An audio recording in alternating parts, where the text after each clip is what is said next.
umat Islam lebih-lebih ya Imat, dan saya tidak mungkin saya itu apa jenis gedeng karunan dzurriyyah Nabi, malah justru saya menjaga dzurriyyah Nabi dengan cara mendukung Kiai Imat untuk secepatnya kita bongkar saja. Sekian nanti. Assalamualaikum warahmatullahi wabarakatuh, saudara sekalian dimanapun Anda berada.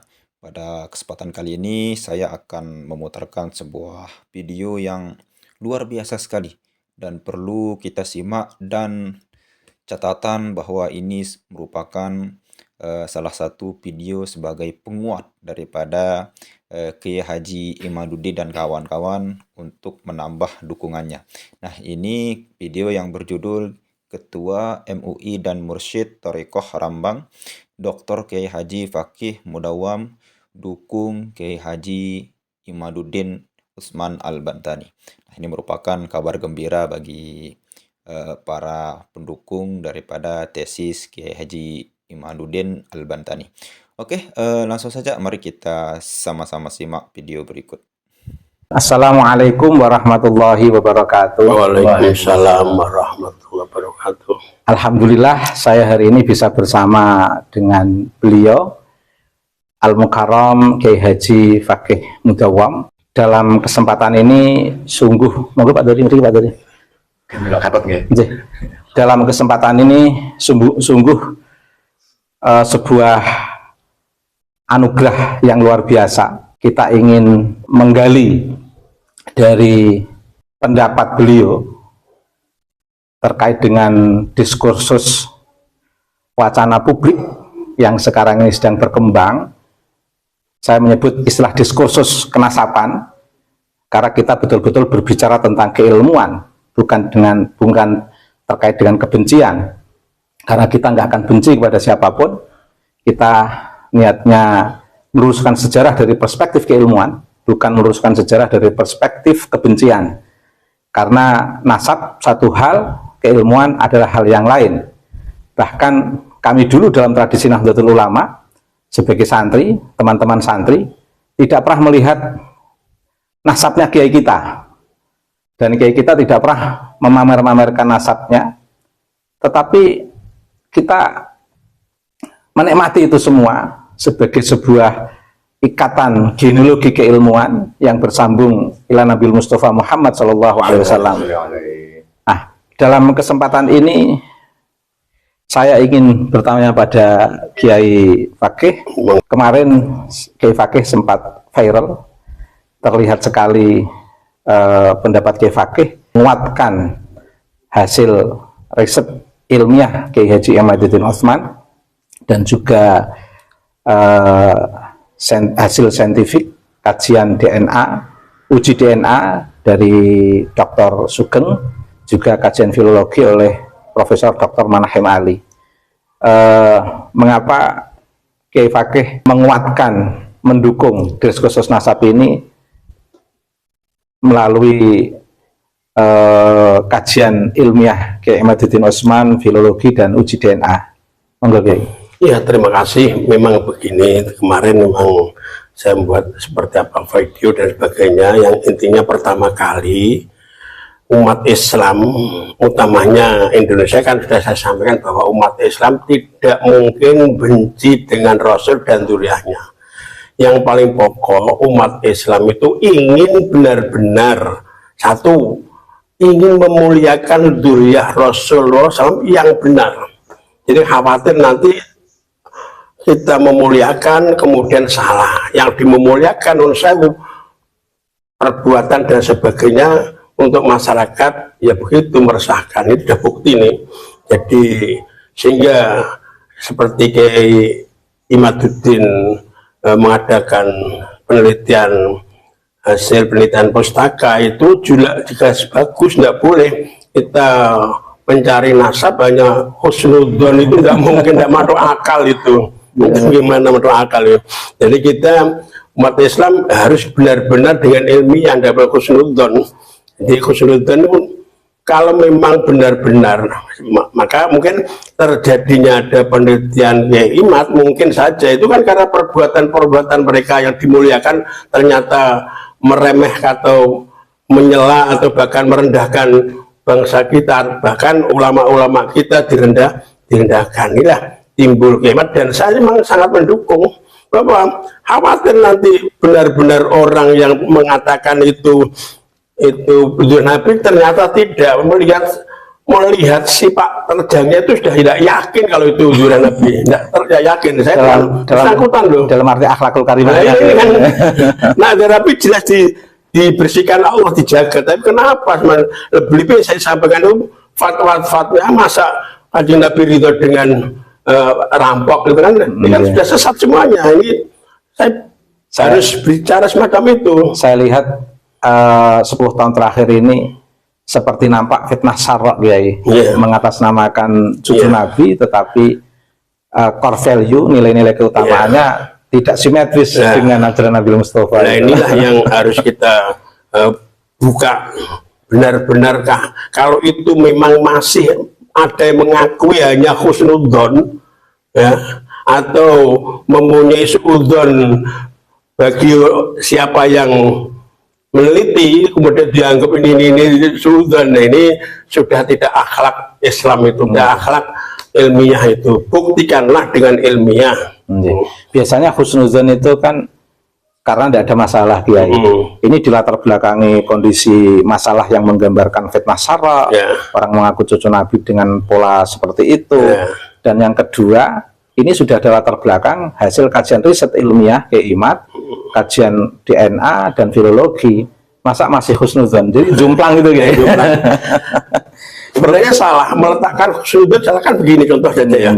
Misal Mbah Dori ini pengajian terkenal, terus ada tetangganya mungkin, oh itu gak iso ikhlas itu.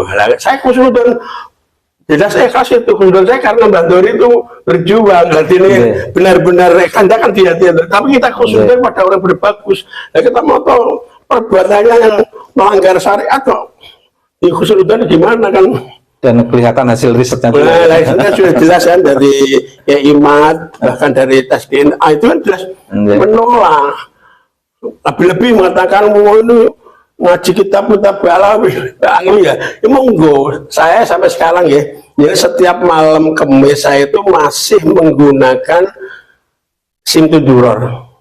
Saya pernah ditakoi anak saya, wah ini ya, orang yang mulia punya ilmu tetap kita muliakan walaupun siapa saya, tapi ini yang dikejar kan bukan apa kebenaran nasab itu loh. Nasab satu hal, keilmuan hal lain itu ya. Lain lagi, nggak boleh kan. Terus kan banyak kan kiai siapa itu mau tahu, termasuk Sulam Taufik ini yang ngarang ini bagaimana? Ya Gusti nalarnya gimana?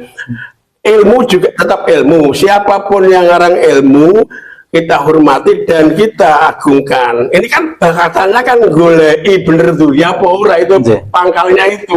Pas sampai kan dindi sampai ini lah. Saya masih sampai sekarang itu apa itu simtuduror. Saya sudah tanyai anak-anak. Ini kan simtuduror ini sudah saya lakukan bertahun-tahun. Walaupun ini tidak, saya yakin tidak juga Nabi, tapi kan ini ilmu, tetap saya hormati ilmu. Bukan berarti saya mengisbatkan tetap naiku duriah Nabi boten, dan tidak, ini tetap duriah tetap gagal. Dan ilmu. Dan biasanya dalam sejarah yang memasukkan nasab itu kan malah Syiah ya. Tradisi Nahdlatul Ulama, Ahlus Sunnah Jamaah dari mazhab 4, dari mazhab tasawuf maupun ilmu kalam, kan nggak ada yang mengunggul-unggulkan nasab ya. Ini kan kesalahannya. Saya kan praktek sendiri. Lalu saya memang di rumah saya itu untuk jujukan orang-orang itu. Beliau pemirsa adalah di MUI sebagai ketua umum. Beliau ketua umum MUI Kabupaten Rembang, juga pengasuh pesantren Sunang Rang Mursyid Thorekoh ya. Dan Mursyid Thorekoh Naksabandiyah Qadariyah. Dulu waktu abah saya masih sugeng, selalu bersama abah saya. Aku sing nomen punane ya. Kalau saya memanggil beliau napa Kiai? Kak. Kalau saya manggil beliau Kak Pake. Ya, beliau sudah kasepuhan di Rembang. Alhamdulillah turut menandai dalam diskursus nasab ini bukan untuk kebencian, tapi untuk meluruskan sejarah. Karena kita semua dilarang untuk saling membenci, tapi sejarah tetap harus diluruskan. Hadis Nabi aja harus ditahrij melalui takhrijul hadis, apalagi ini darah Nabi, Darah kotak.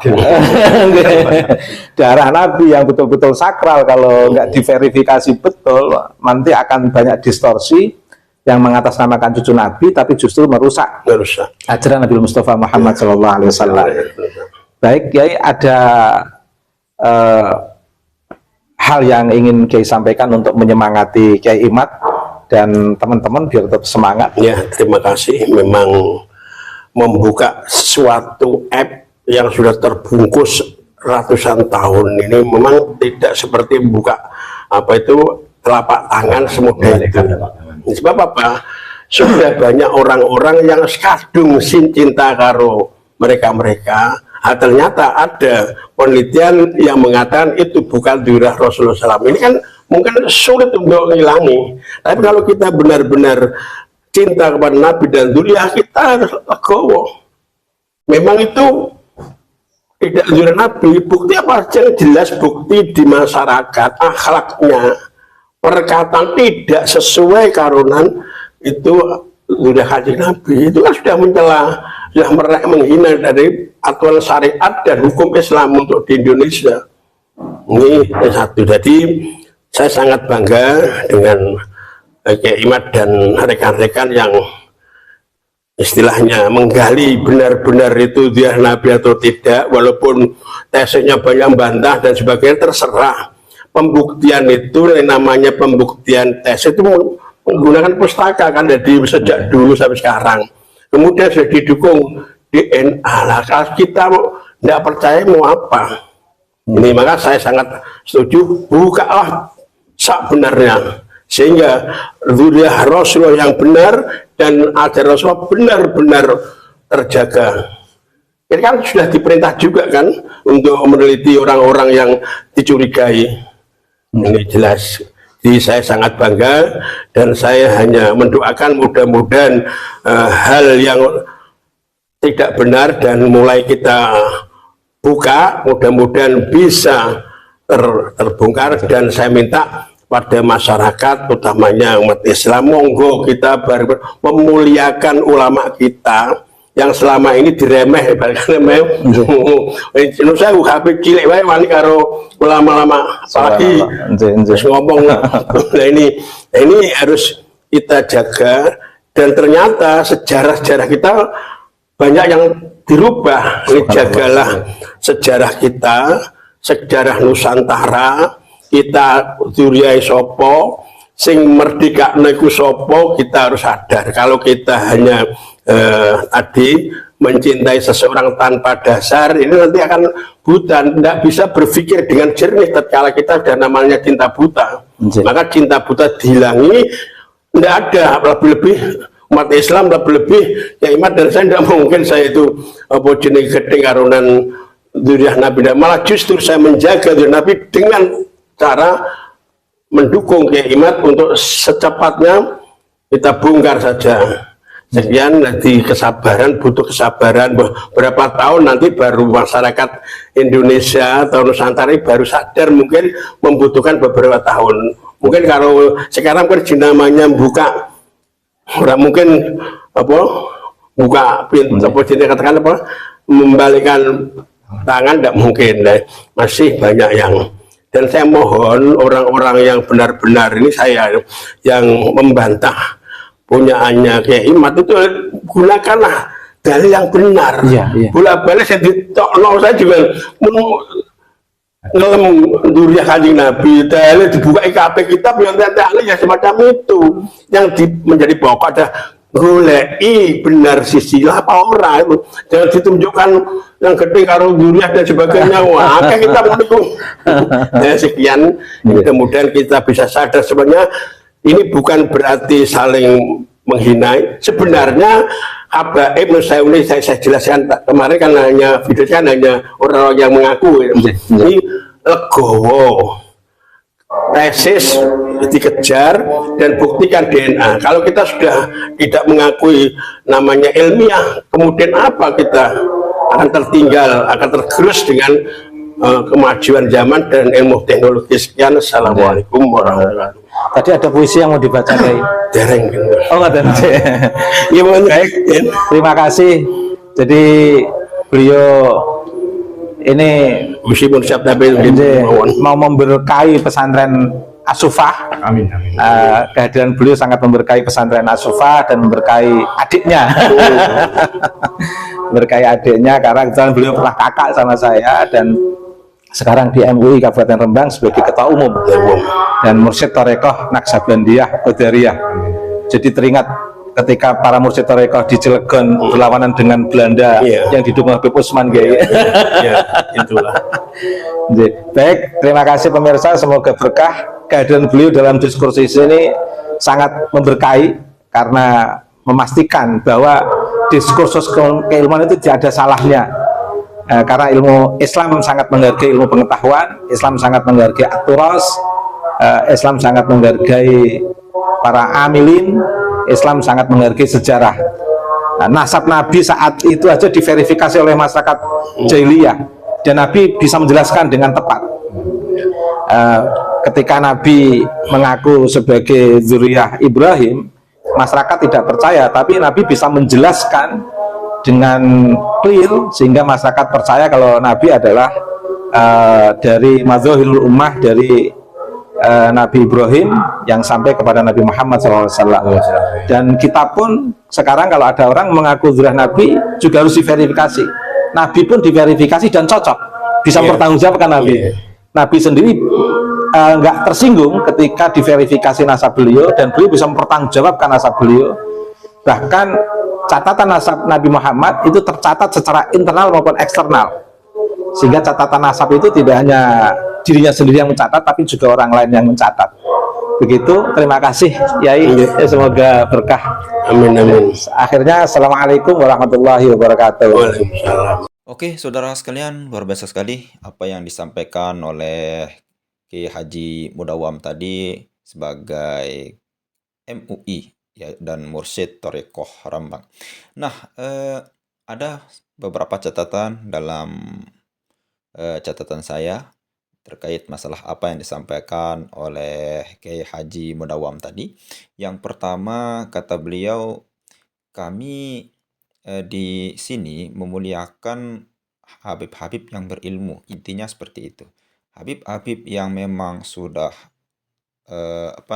berilmu, digedari sebagai ulama, banyak ilmu, lalu kemudian Habib-Habib ini berakhlakul karimah yang mulia, maka kami akan tetap memuliakannya, kata beliau.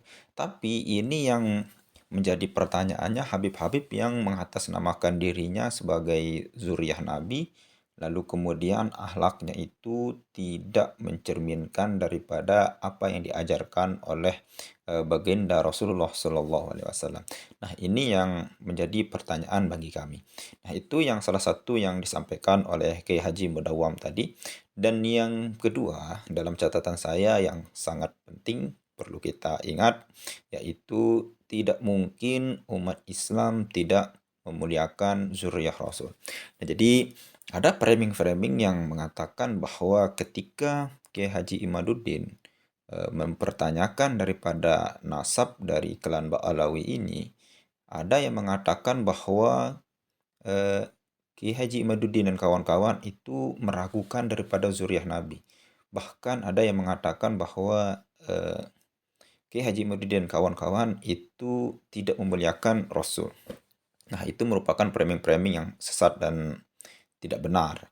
Nah, ini memang benar yang dikatakan oleh Kiai Haji Mudawam tadi, yaitu yang memang kita Habib yang memang berilmu, alim, dan akhlaknya itu bagus, akhlakul karimah. Nah, itu kita kita muliakan. Bahkan kata beliau tadi, Simtud Duror itu karangan daripada salah satu Habib yang sangat masyhur, itu kita baca gitu. Kata di pondok pesantrennya tetap kita baca. Tapi yang membuat kita jengkel itu ini para habaib, oknum-oknum habaib yang memang tidak benar gitu, yang akhlaknya itu tidak baik gitu. Itu yang kita permasalahkan, kata beliau. Nah, yang selanjutnya kata beliau, mengatasnamakan cucu Nabi tidak mencerminkan akhlak Nabi. Nah, memang itu seperti yang kita sampaikan tadi. Dan yang selanjutnya, kebiasaan yang menggunakan keturunan, yang mengagungkan keturunan itu adalah kaum Syiah. Nah, ini salah satu yang disampaikan oleh teman beliau yang ada di video tadi, yaitu Kiai Haji Ubaidillah uh, Tamam Munji. Nah, itu kata beliau biasanya yang mengagung-agungkan keturunan, mengagung-agungkan nasab itu biasanya Syiah gitu. Mengagung-agungkan, terlalu mendewa-dewakan Sayyidina Ali. Nah, ini para oknum-oknum Habib ini yang memang merendahkan kiai-kiai pribumi, lalu mengagung-agungkan diri sendiri, bahkan mengagung-agungkan nasab, bahkan mengatakan dirinya siapa yang tidak cinta Habib maka tidak cinta Rasul gitu. Nah, ini yang menjadi keresahan dari masyarakat itu. Nah, selanjutnya, kata beliau tadi yang paling memang pesan dari Kiai Haji untuk Kiai Haji Madudin, kata beliau, sesuatu yang terbungkus ratusan tahun menjadi mindset tertanam dalam otak daripada pribumi itu selama beberapa ratus tahun, bahkan berabad, itu memang tidak semudah kita membuka kertas atau membuka buku yang tidak bisa pas kita ingin buka lalu terbukalah. Ini memang sudah menjadi melekat, menjadi darah daging bagi jiwa-jiwa sebagian daripada masyarakat kita untuk cinta buta ataupun fanatik buta terhadap sebagian para habaib. Nah, ini yang memang sulit dibuka. Itu pesan daripada Kiai Haji Mudawam tadi untuk Kiai Haji Madudin, tetap terus maju, tak gentar meskipun banyak yang mengolok-olok, banyak yang bilang sesat, banyak yang bilang memecah belah umat dan lain sebagainya. Ketika kita berada dalam minoritas, maka memang harus seperti itu. Ketika kebanyakan orang yang beberapa keyakinan yang beberapa tahun, bahkan beberapa abad, ratusan tahun, itu melekat pada tradisi, ketika ada orang yang membawa sesuatu yang lain, yang memang sesuatu itu berbeda dari apa yang memang mereka lakukan selama beberapa abad atau beberapa ratusan tahun. Nah, ketika orang yang membawa itu, itulah yang dibilang sesat, itulah yang yang dikucilkan. Seperti itulah salah satu kisah baginda Nabi Muhammad SAW ketika para kafir Quraisy dulu menyembah berhala, maka datanglah ajaran pembaharuan, yaitu yang diajari, yang dibawa oleh Nabi Muhammad SAW. Ketika itu, ketika Nabi Muhammad belum diutus menjadi rasul, para warga Mekah atau para orang-orang Quraisy itu menghormati beliau. Tapi ketika Nabi Muhammad membawa ajaran baru, maka disitulah akan timbul daripada kegengsian ataupun kesombongan mereka, tidak mau menerima ajaran. Karena apa? Karena mereka menganggap bahwa agama yang dibawa oleh nenek moyang mereka itulah yang paling benar. Nah, kalau menurut kacamata saya, itulah yang dibawa oleh para oknum-oknum Habib ini gitu. Mereka menganggap dirinya itu yang paling benar, dan yang tidak percaya kepada mereka, tidak memuliakan mereka, yang tidak menuruti mereka, maka seakan-akan dia tidak masuk surga. Ya, mungkin hanya itu saja yang dapat kita sampaikan pada kali ini. Mudah-mudahan bermanfaat.